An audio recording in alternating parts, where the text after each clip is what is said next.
Welcome back to another Monday morning scouting report. This week, we're going to preview the upcoming OSBA Championships. The OSBA is Canada's top prep league, and not only includes most of the top teams in the country, but most of the top prospects. You can think of this like a state championship.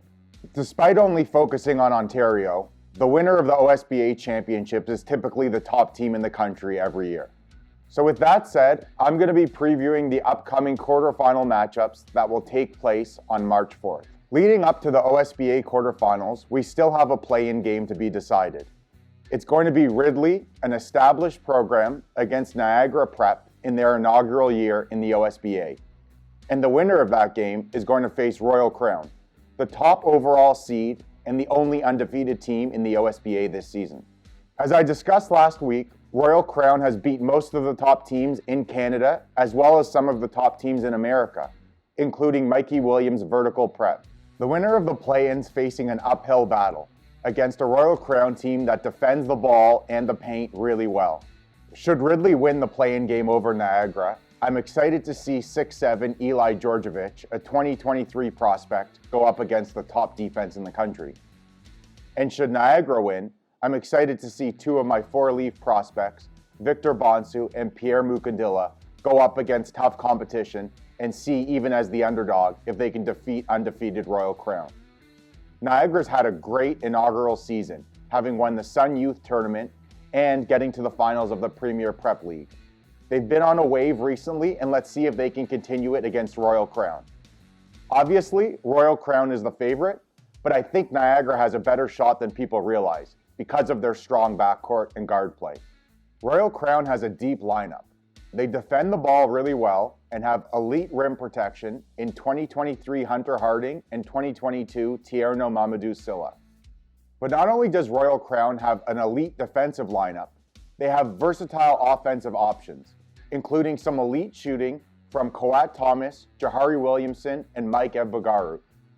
Royal Crown also features Mamburu Mara, an elite defensive wing that can guard big guards. And he's going to be a key to their success down the road because he's going to have to guard prospects like Elijah Fisher and Leonard Miller. For their success on both sides of the ball, that's why Royal Crown is the favorite in this matchup and a potential contender for the OSBA Championship. The second quarterfinal matchup features a heavy favorite Fort Erie team who haven't lost in Canada in months against Jay Addison, coming off a playoff win over Canamera Prep.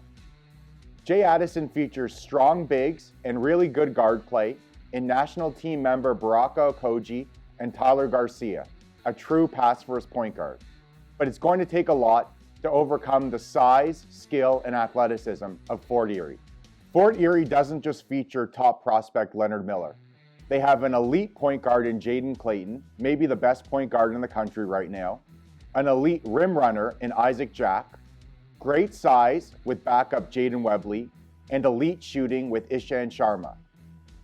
Given Fort Erie's talent and recent winning streak, they're going to be a tough out for anyone. They might be the favorite for the OSBA Championship.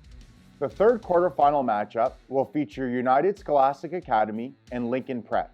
United Scholastic features 2023 five-leaf Vashon Alette, Boston College commit Armani Mighty, one of the best point guards in Canada in Javier Gilgeous-Glasgow, an endless motor wing in Osei Okoji, and one of the top prospects at any age in Efiosa Oliogu.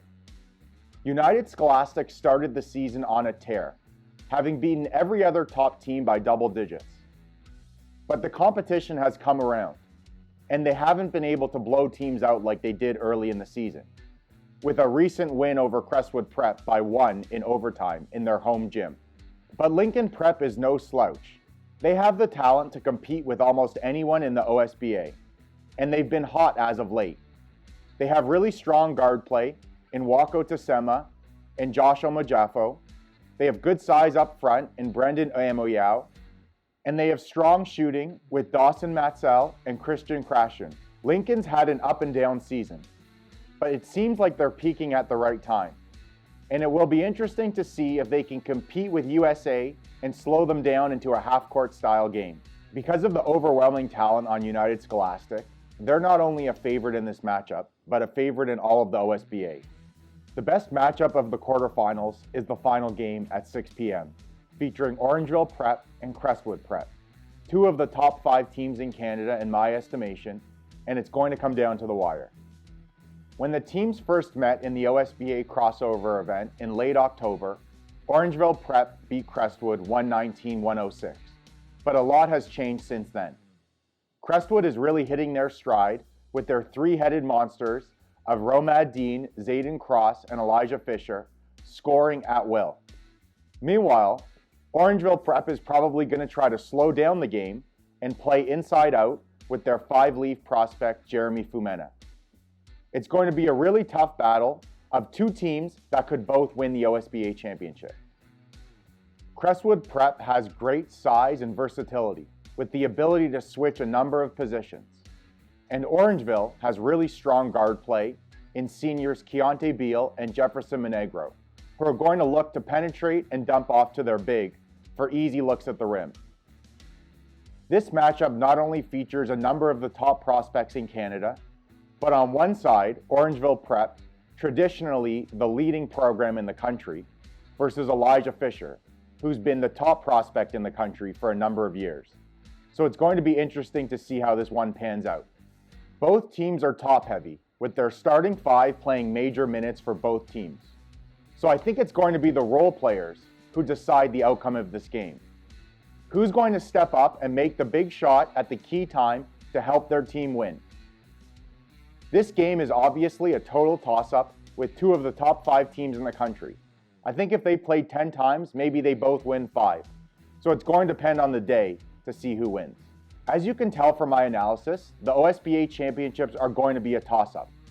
All year, I've thought there's a clear top 5, but 2 of those teams will meet in the quarters. I think it's just as likely that one of those teams wins the OSBA Championship as top undefeated Royal Crown.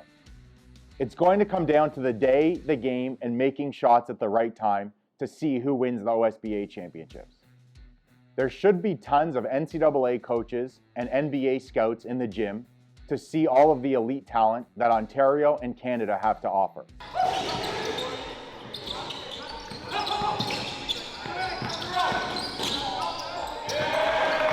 You can catch me at the OSBA Championships all weekend at Ontario Tech University. I look forward to seeing you there.